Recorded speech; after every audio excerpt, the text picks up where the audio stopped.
विष्णवे नमो वै ब्रह्मनिधये वासिष्ठाय नमो नमः अविकाराय शुद्धाय नित्याय परमात्मने सदैकरूपरूपाय विष्णवे सर्वजिष्णवे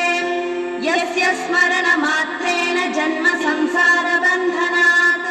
विमुच्यते नमस्तस्मै विष्णवे प्रभविष्णवे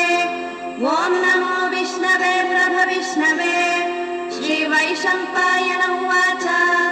श्रुत्वा धर्मानशेषेण पावनानि च सर्वशः युधिष्ठिरः शान्तनवं पुनरेवाभ्यभाषत युधिष्ठिर उवाच किमेकं दैवतं लोके किं वाप्येकं परायणम् स्तुवन्तः कं कमर्चन्तः प्राप्नुयुर्मानवः शुभम् को धर्मः सर्वधर्माणां भवतः परमो मतः किं जपमुच्यते जन्तुर्जन्म संसारबन्धनात् श्रीभीष्म उवाच जगत्प्रभुं देवदेवम् अनन्तं पुरुषोत्तमम् स्तुवन्नाम सहस्रेण पुरुषः सततोत्थितः तमेव चार्चयन् नित्यं भक्त्या पुरुषमव्ययम् ध्यायन् स्तुवन् नमस्यंश्च यजमानस्तमेव च अनादिनिधनं विष्णुं सर्वलोकमहेश्वरम् लोकाध्यक्षं स्तुवन् नित्यं सर्वदुःखातिगो भवेत् ब्रह्मण्यं सर्वधर्मज्ञं लोकानां कीर्तिवर्धनम् लोकनाथं महद्भूतं सर्वभूतभवोद्भवम् येष मे सर्वधर्माणां धर्मोऽधिगतमो मतः यद्भक्त्या पुण्डरीकाक्षं स्तवैरर्चेत् नरः सदा परमं यो महत्तेजः परमं यो महत्तपः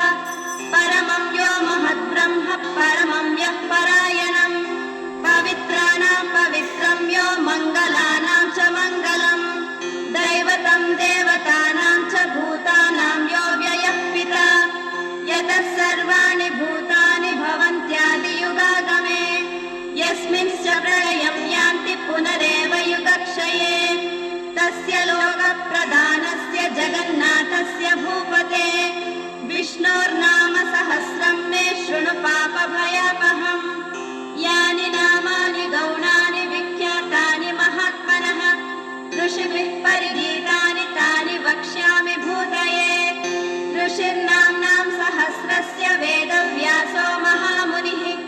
चण्डोऽनुष्टप्तथा देवो भगवान् देवकीसुतः अमृतांशोद्भवो बीजं शक्तिर्देवकीनन्दनः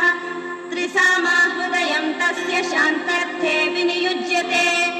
विष्णुं जिष्णुं महाविष्णुं प्रभविष्णुं महेश्वरम् अनेकरूपदैत्यान्तं नमामि पुरुषोत्तमम् अस्य श्रीविष्णो दिव्यसहस्रनाम स्तोत्रमहामन्त्रस्य श्रीवेदव्यासो भगवान् ऋषिः अनुष्टुप्छन्दः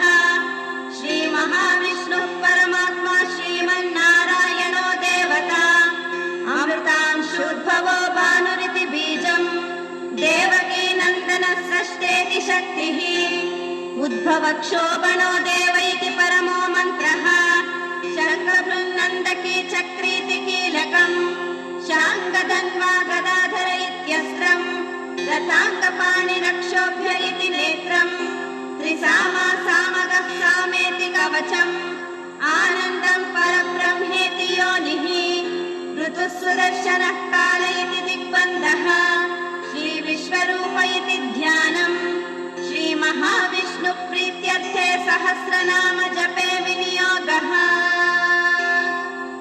ध्यानम् क्षीरोदन्वत्प्रदेशे शुचिमणिविलसत्सैकतैर्मौक्तिकानाम् मालाक्लप्तासनस्तस्फटिकमणिनिभैर्मौक्तिकैर्मण्डिताङ्गः शुभ्रैरभ्रैरदभ्रैरुपरि विरचितैर्मुक्तपीयूषवर्षैः आनन्दीनः पुनीयादरिनलिन गदा शङ्खपाणिर्मुकुन्दः भूपादौ यस्य नाभिर्वियदसुरविलश्चन्द्रसूर्यौ च नेत्रे कर्णावाशा शिरोदौ मुखमपि दहनो यस्य वास्तेयमब्धिः अन्तस्तं यस्य विश्वं सुरनरककोपोऽपि गन्धर्वदैत्यैः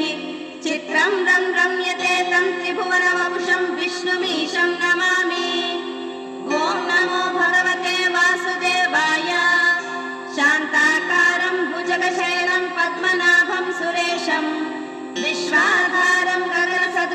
मेघवर्णं शुभाङ्गम् लक्ष्मीकान्तं कमलनयनं योगिहृद्यानगम्यं वन्दे विष्णुं भवभयहरं सर्वलोकैकनाथम् मेघश्यामं पीतकौशेयवासं श्रीवत्साङ्गं कौस्तुभोभासिताङ्गम् पुण्योपेतं पुण्डरीकायताक्षं विष्णुं वन्दे सर्वलोकैकनाथम् नमः समस्तभूतानामादिभूताय भूकृते अनेकरूपरूपाय विष्णवे प्रभविष्णवे सशङ्खचक्रं सकिरीटकुण्डलं सपीतवस्त्रं सरसीरुहेक्षणं सहारवक्षस्थलशोभितौस्तुभं नमामि विष्णुं शिरसा चतुर्भुजम् छायायां पारिजातस्य हेमसिंहासनोपरि आसीनमम्बुधश्याम आयताक्षमलङ्कृतम् चन्द्राननं चतुर्बाहुं श्रीवत्साङ्कितवक्षसं रुक्मिणी सत्यभामाभ्यां सहितं कृष्णमाश्रये